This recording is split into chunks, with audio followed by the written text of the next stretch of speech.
SIR ট্রাইব্যুনালকে কাজী তাজউদ্দিনের আবেদনের নিষ্পত্তির সুপারিশ কলকাতা হাইকোর্টের বিচারপতি কৃষ্ণা রাওয়ের।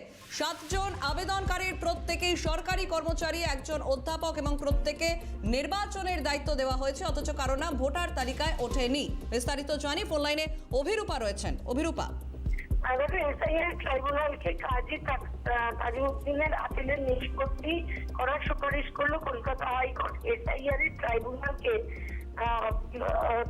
তার আবেদনের নিষ্পত্তির জন্য আবেদন করেছেন ওই ব্যক্তি, এবং এই কাজী তাজউদ্দিন তিনি তার আবেদন করে হয়েছিল বিচারপতি কৃষ্ণা রাওয়ের কাছে, কলকাতা হাইকোর্টের বিচারপতি কৃষ্ণা রাওয়ের কাছে। ট্রাইব্যুনালকে বলেছেন যত তাড়াতাড়ি সম্ভব তার এই আবেদনের নিষ্পত্তি করতে হবে ট্রাইব্যুনালকে, এমনটাই নির্দেশ দেওয়া হয়েছে।